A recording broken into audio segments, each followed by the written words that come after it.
Donc, bonsoir à tous. Ce soir, j'aimerais vous demander de tourner dans le livre des psaumes. Le livre des psaumes. J'aimerais qu'on puisse regarder ce soir le psaume 101. Un de mes psaumes favoris, le psaume 101, un de ces chapitres dans lesquels David décrit ses choix de cœur pour plaire à Dieu.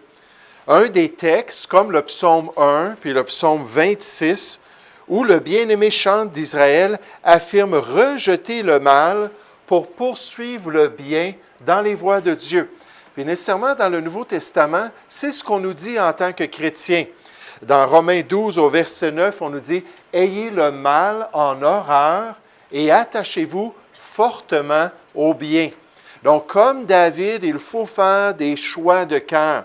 Comme David, il faut être déterminé à se détourner des choses qui sont contraires à la volonté de Dieu. Paul a dit au jeune Timothée, en tant que pasteur, dans 1 Timothée 6, au verset 11, il a dit « Pour toi, homme de Dieu, fuis ces choses. » Qu'est-ce qu'il a mentionné juste avant ce verset-là? Il a parlé de l'amour de l'argent ou l'idole de Mammon. Il a dit, il y a des chrétiens qui sont séduits par ces choses-là, se détournent de la foi chrétienne et se livrent à toutes sortes de problèmes dans leur vie à cause qu'ils sont matérialistes au-delà de leur relation avec Dieu. Il a dit, toi, homme de Dieu, fuis ces choses et recherche la justice, la piété, la foi, l'amour, la patience, la douceur. Donc, regardons dans le psaume 101 les choix de cœur de David, alors qu'il met de côté certaines choses pour les remplacer dans la volonté de Dieu. Psaume 101 de David, psaume. Je chanterai la bonté et la justice. C'est à toi, Éternel, que je chanterai. Je prendrai garde à la voie droite. Quand viendras-tu à moi? Je marcherai dans l'intégrité de mon cœur au milieu de ma maison. Je ne mettrai rien de mauvais devant mes yeux. Je hais la conduite des pécheurs, elle ne s'attachera point à moi. Le cœur pervers s'éloignera de moi. Je ne veux pas connaître le méchant. Celui qui calomnie en secret son prochain, je le réduirai au silence. Celui qui a des regards hautains et un cœur enflé, je ne le supporterai pas. J'aurai les yeux sur les fidèles du pays, pour qu'ils demeurent auprès de moi. Celui qui marche dans une voie intègre sera mon serviteur. Donc, il était très sélectif, même envers les gens qui étaient près de lui. Celui, verset 7, qui se livre à la fraude, n'habitera pas dans ma maison. Celui qui dit des mensonges ne subsistera pas en ma présence. Chaque matin, je réduirai au silence tous les pécheurs du pays, afin d'exterminer de la ville de l'Éternel tous ceux qui commettent l'iniquité. Wow! Quel zèle! Quelle détermination de David de purifier les gens qui l'entouraient, de purifier sa vie. Ce soir, j'aimerais qu'on puisse se concentrer sur la deuxième partie du verset 5. Je veux vraiment cibler un sujet que Dieu m'a mis à cœur ce soir. Regardez au verset 5. On nous dit, celui qui calomnie en secret son prochain, je le réduirai au silence. Puis là, c'est cette partie-là, on pourrait dire la lettre B, la deuxième partie, celui qui a des regards hautains et un cœur enflé, je ne le supporterai pas. Celui qui a, des regards hautains et un cœur enflé, je ne le supporterai pas. Le titre de mon message ce soir, c'est le rejet de l'orgueil. Le rejet de l'orgueil. Être prêt à faire en sorte qu'on ne soit pas entouré par des gens orgueilleux et même, dans notre cas, parce qu'on est la même nature que les autres personnes, de vraiment s'assurer de ne pas être une personne orgueilleuse, une personne enflée, une personne hautaine qui se prend pour un autre, puis avoir une bonne disposition de cœur. Avoir une bonne perspective de qui nous sommes devant Dieu. Mais le rejet de l'orgueil, j'aimerais qu'on puisse regarder ce passage. 3 petites choses à vous dire dans notre étude ce soir. Puis un encouragement pour nous aussi à faire de bons choix pour le Seigneur. On va prier juste avant. Père Céleste, Seigneur, merci pour David et merci pour ce beau psaume. Merci, Seigneur, pour ce cantique qui était chanté en Israël et, Seigneur, qui rappelait aux gens qu'il faut effectivement poursuivre la sainteté et s'assurer, Seigneur, de faire un nettoyage dans notre entourage, puis un nettoyage dans notre vie. Bénis, Seigneur, ce message, je te prie, encourage-nous à rejeter l'orgueil. Nous te prions au nom du Seigneur Jésus. Amen. Quand on regarde ce passage et ce que David partage envers ses choix de cœur, j'aimerais vous faire remarquer la tolérance zéro qu'il a établie envers l'orgueilleux. La tolérance zéro envers l'orgueilleux. Ce beau choix de cœur de David de rejeter des influences dans sa vie qui étaient caractérisées par l'orgueil, des gens avec une personnalité forte, des gens qui sont hautains et méprisants, des gens qui ont de mauvaises attitudes. Puis on va voir les caractéristiques dans un instant. Il a dit, je ne veux pas des gens comme cela autour de moi. Au verset 5, celui qui calomnie en secret son prochain, je le réduirai au silence. Celui qui a des regards hautains et un cœur enflé. On va revenir sur ces caractéristiques-là dans un instant. Je ne le supporterai pas. Remarquez qu'il n'a pas dit, je ne le supporterai pas beaucoup dans ma vie. Il n'a pas dit, je ne le supporterai pas occasionnellement. Il n'a pas dit, je ne le supporterai pas, sauf dans certaines circonstances. Il a dit, tolérance zéro. J'en veux pas de personnes comme ça. J'en veux pas des gens autour de moi qui ont ces attitudes-là, qui se prennent pour un autre. On nous dit dans la Bible, chasse dans le livre des Proverbes, chasse le moqueur. Et les querelles prendront fin. Si on n'a pas des personnes méchantes et des personnes qui rejettent la douceur que Dieu veut pour nous, puis on s'entoure de personnes, au contraire, qui ont ces mauvaises attitudes-là, on va avoir toutes sortes de problèmes dans notre vie. Puis David a dit, ça ne m'intéresse pas. Puis dans les psaumes, il révèle comment il voyait l'impact puissant de personnes comme cela qui pouvaient l'influencer dans sa vie. On va aller voir quelques psaumes, mais quand on regarde tous les psaumes que David a écrits, puis on cherche le mot orgueilleux ou une personne hautaine, puis ainsi de suite, ça revient régulièrement. Puis David a dit, non, je ne veux pas ces gens-là. Déjà qu'il y avait les fils de Tséruja. Les fils de Tséruja, c'était Abishai, Joab et Azaël. Azaël, le jeune, il était moins pire. Mais les deux autres, c'était des hommes méchants et orgueilleux. Puis combien de fois David, on lui a imposé ces conseillers-là, on lui a imposé ces gens-là dans son entourage militaire. Puis combien de fois il a eu des problèmes à cause de ces deux frères-là, les fils de Tséruja. Puis il dit, j'en veux pas des gens comme ça autour de moi. J'en veux pas ces influences-là. Regardez quelques exemples. Le psaume 19. D'après la tradition, ce serait David qui aurait écrit ce psaume. Le psaume 19. Il dit à partir du verset 10, puis là, je vous donne juste quelques exemples. Puis vous allez voir, dans chaque cas, il fait un contraste entre celui qui est juste, ce soit lui-même ou quelqu'un d'autre, celui qui est béni de Dieu, celui qui marche avec Dieu, et l'orgueilleux. Puis là, il montre que ce n'est pas des gens qui ont la même relation avec le Seigneur. Verset 10, « La crainte de l'Éternel est pure. Elle subsiste à toujours, cette piété et ce respect profond pour Dieu. Les jugements de l'Éternel sont vrais. Ils sont tous justes. Ils sont plus précieux que l'or, que beaucoup d'or fin. Même ces jugements, quand Dieu intervient auprès des méchants, il dit, c'est important la justice. C'est important que Dieu puisse se manifester occasionnellement. Ils sont plus doux que le miel, que celui qui coule des rayons. Ton serviteur aussi en reçoit instruction. Pour qui les observe, la récompense est grande. Qui connaît ses égarements? Pardonne-moi ceux que j'ignore. Préserve aussi ton serviteur des orgueilleux.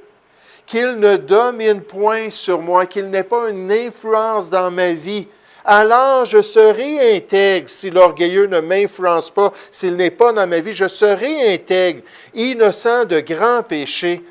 Reçois favorablement les paroles de ma bouche et les sentiments de mon cœur. Ô Éternel, mon rocher et mon Rédempteur. Et là, il montre qu'il ne voulait pas être en contact avec ces orgueilleux. J'avais plusieurs passages, mais juste un autre. Le psaume 31. Encore une fois, attribué à David. Le psaume 31. À partir du verset 20. Le psaume 31 au verset 20. « Oh, combien est grande ta bonté, que tu tiens en réserve pour ceux qui te craignent, que tu témoignes à ceux qui cherchent en toi leur refuge, à la vue des fils de l'homme. Tu les protèges sous l'abri de ta face contre ceux qui les persécutent.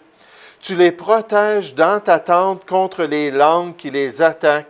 Béni soit l'Éternel, car il a signalé sa grâce envers moi, comme si j'avais été dans une ville forte. Je disais dans ma précipitation, je suis chassé loin de ton regard. Mais tu as entendu la voix de mes supplications quand j'ai crié vers toi. Aimez l'Éternel, vous qui avez de la piété. L'Éternel garde les fidèles. Il punit sévèrement les orgueilleux. Fortifiez-vous et que votre cœur s'affermisse, vous tous qui espérez en l'Éternel. Et donc, ce soir, on voit dans ces décisions de cœur que David avait reconnu que les gens orgueilleux, c'était une mauvaise influence, que des personnes qui ne parlent que d'eux-mêmes, que des personnes qui se prennent pour d'autres, que des personnes comme le pharisien de Luc chapitre 18 qui faisait aucun cas des autres. « Ah Seigneur, comme je suis bon, puis tout le monde est pourri, je ne suis pas dans la même catégorie. » Que ces genres de personnes-là ne sont pas de bonnes influences à avoir autour de moi. Même, ils peuvent devenir, d'après les Proverbes, un piège pour notre âme alors qu'on s'habitue à leur manière d'agir, qu'on s'habitue à leurs attitudes et aux différentes caractéristiques qui se manifestent dans leur vie. Mais non seulement est-ce qu'on a cette tolérance zéro que David avait choisie, mais j'aimerais vous faire remarquer la description de l'orgueilleux qu'il donne. Revenez avec moi dans le psaume 101. La description, puis vous savez, son fils, Salomon, comprenait très bien qui était l'orgueilleux. Il en parle beaucoup dans ses écrits. Puis il nous donne beaucoup de caractéristiques concernant l'orgueilleux, concernant ses attitudes, concernant la dureté de son cœur, comme Nabal. Vous vous souvenez de Nabal, puis ce nom-là en hébreu, ça veut dire celui qui est fou. Puis Nabal était vraiment un homme méchant. Puis quand il arrivait quelque chose, puis les gens voulaient lui parler, il repoussait, puis les gens avaient peur de lui. Mais cette dureté-là de cœur, ce mépris-là des autres, puis David avait vu que c'était quelque chose de néfaste. Puis là, il décrit cela ici d'une certaine manière. Il donne deux caractéristiques. Encore une fois, au verset 5, le psaume 101 au verset 5. Il dit, « Celui qui calomnie en secret son prochain, je le réduirai au silence. » Puis là, regardez les deux caractéristiques de l'orgueilleux. Celui qui a des regards hautains et un cœur enflé, je ne le supporterai pas. Donc, il commence en parlant du regard. Maintenant, dites-moi, c'est quel organe qu'on associe avec le regard? Quel organe humain? Les yeux. Et dans la parole de Dieu, Dieu nous dit que la manière qu'on regarde les autres, il nous dit en gros que le regard en dit beaucoup sur notre attitude de cœur. Que le regard, c'est un peu la fenêtre de notre âme. Comme ça dit dans Proverbe 15 au verset 13, qu'un cœur joyeux rend le visage serein. Puis quand on a la joie du Seigneur, puis quand on est en communion avec le Seigneur, puis quand on est rempli de son esprit, bien, ça va changer notre manière de regarder les gens. Les gens vont voir qu'on est joyeux, les gens vont voir qu'on veut vraiment plaire au Seigneur. Mais notre regard, ça peut être un indicateur de l'état de notre cœur.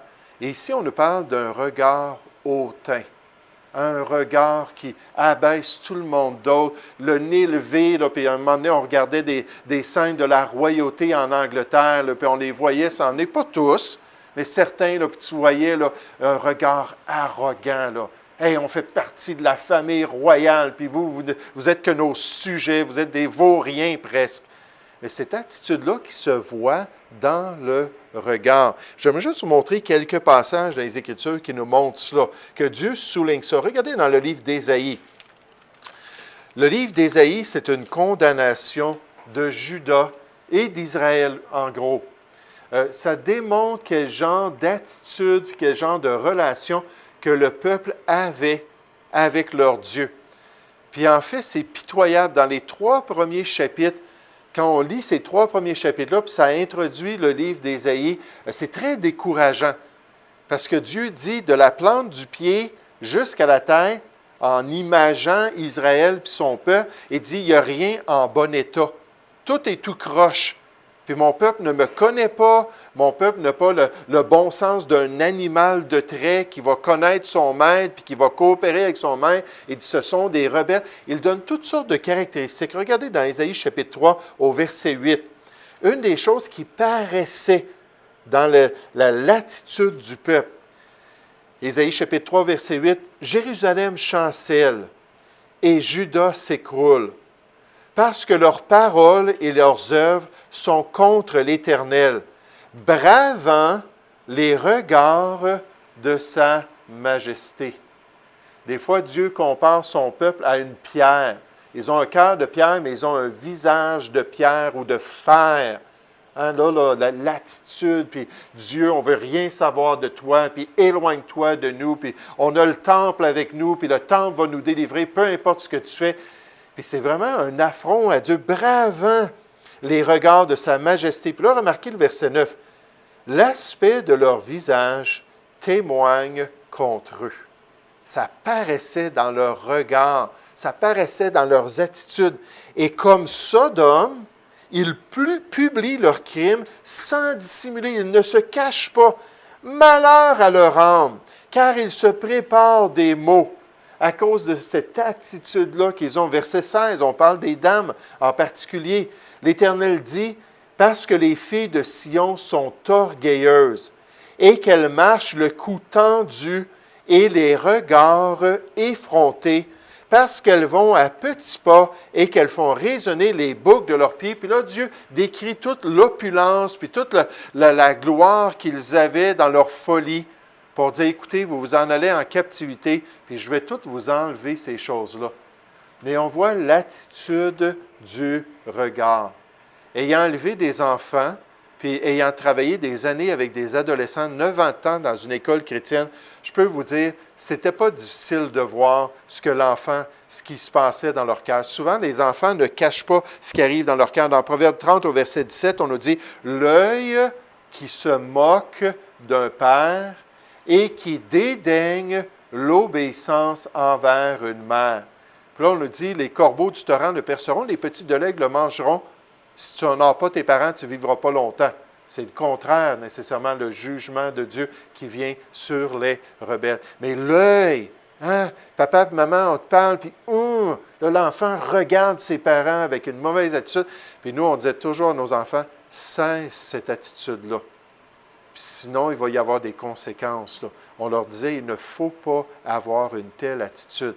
Puis entraîner nos enfants à être doux, à avoir une belle attitude. Mais donc, pour David, il se mettait en garde contre les orgueilleux. Il avait une tolérance zéro. Regardez quelques psaumes où il mentionne cela, les attitudes des orgueilleux. Le psaume 17.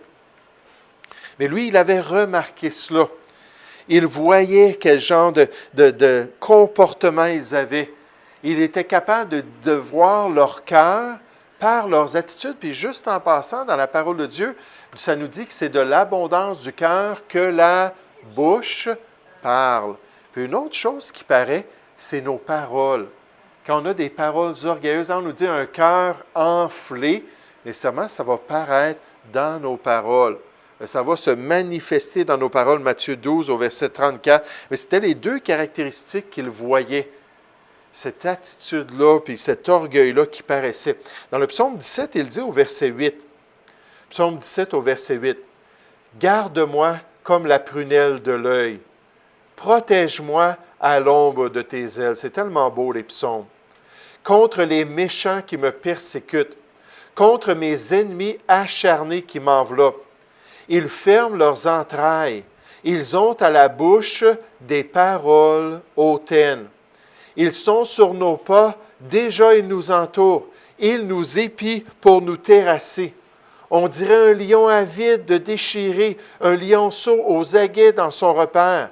Lève-toi, Éternel, marche à sa rencontre, renverse-le, délivre-moi du méchant par ton glaive, à cause de ses paroles contre moi, ces paroles qui sont hautaines. Regardez le psaume 123. Le psaume 123. Donc, on voit qu'il faut avoir une tolérance zéro envers des orgueilleux. On peut nécessairement travailler avec un chrétien qui a des mauvaises attitudes, puis qui a tendance à exagérer, puis qui se prend pour un autre.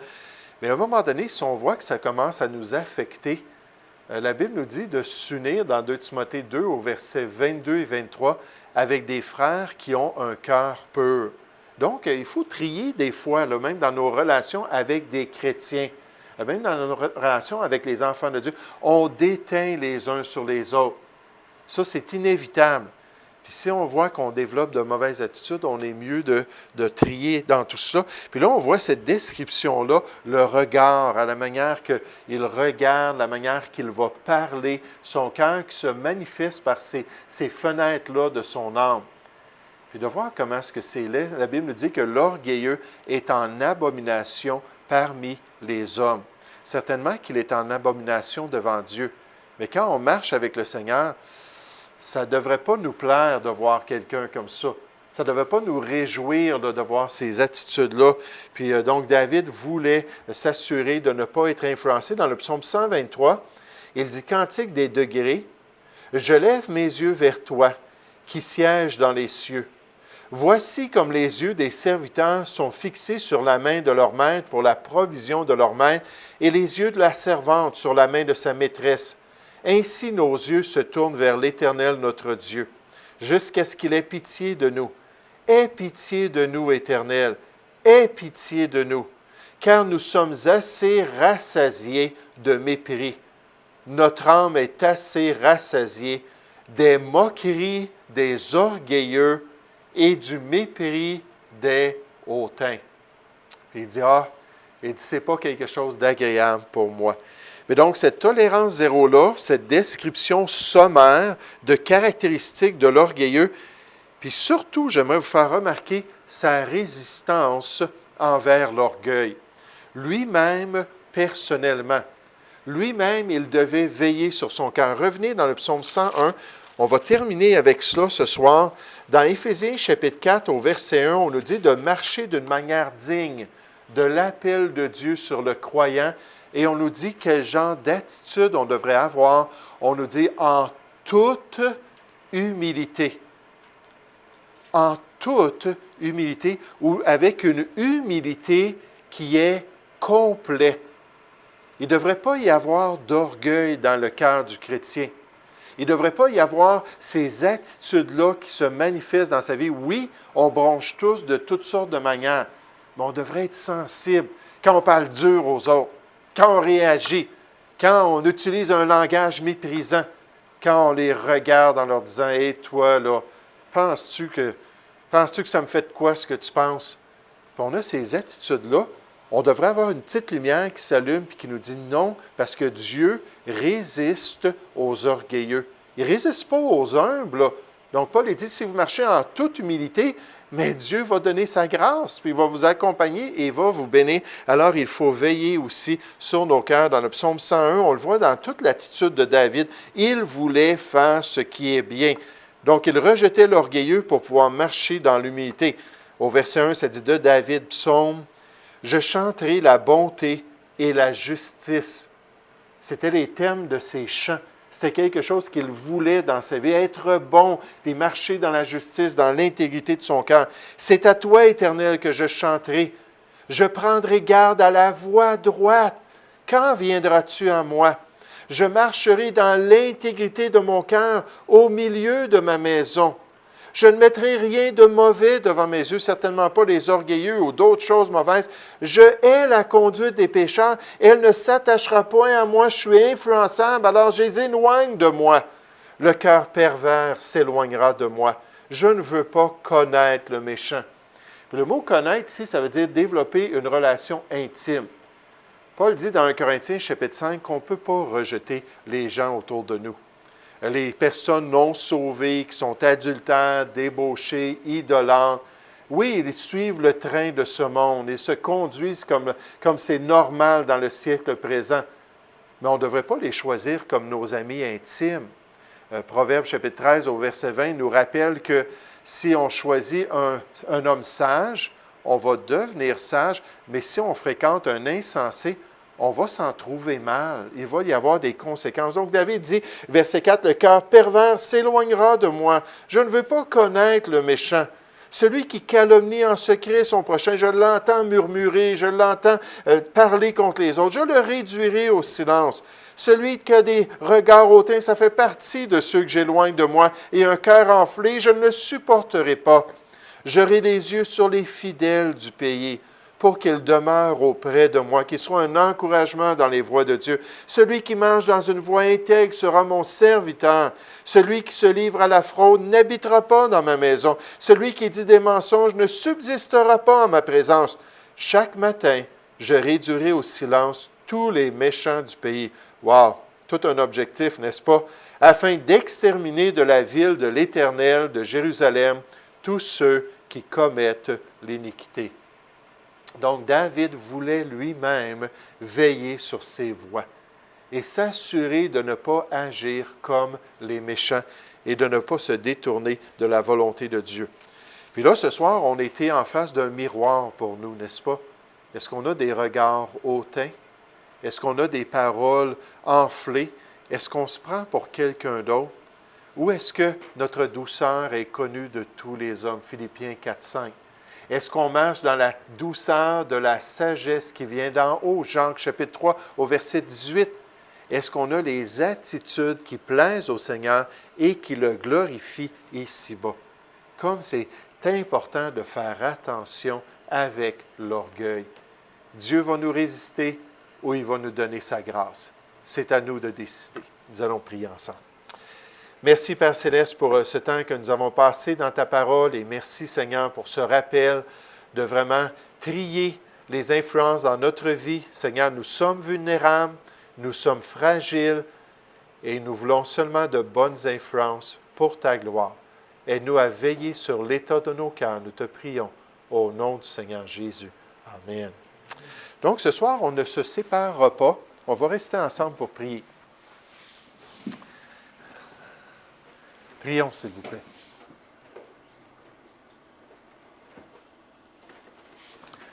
Oui, Père Céleste, Seigneur, merci pour ce privilège de pouvoir entendre ta parole et ce privilège de pouvoir continuer à avoir des réunions.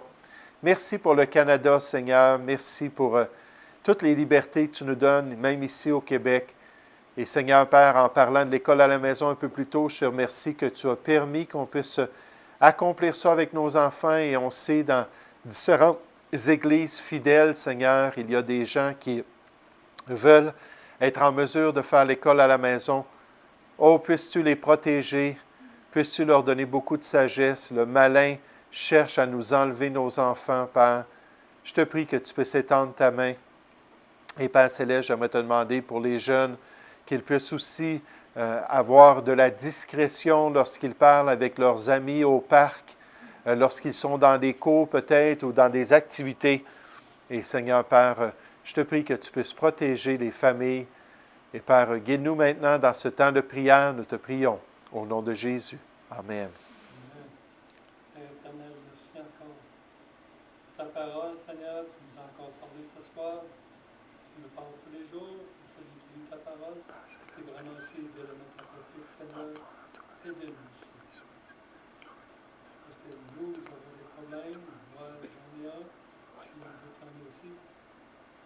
Alors, Seigneur, dirige nos vies, qu'on soit vraiment de bons exemples aussi. Les gens, comme on dit, on ne peut pas non plus sortir du monde. Il faut être dans le monde aussi, pour être une lumière. Alors, Seigneur, protège-nous, puis comme on dit, toi, Seigneur, soit la gloire aussi. On sait que même aujourd'hui, au soir, tous les chrétiens dans le monde, ils se réunissent aussi, même pas peut-être du mercredi, mais d'autres fois aussi, dans les maisons privées. T'adresser, Seigneur, des requêtes, des remerciements, Seigneur. Vraiment, tu as fait un grand miracle dans ma vie. Un grand miracle, Seigneur, à tous ceux qui t'appartiennent. Vraiment que tu nous parles. C'est vraiment bon. On ne peut pas s'en passer, Seigneur. C'est une grande vie. Amen. Père éternel, Seigneur, je te remercie pour Seigneur, nous avoir parlé par rapport à l'orgueil, Père.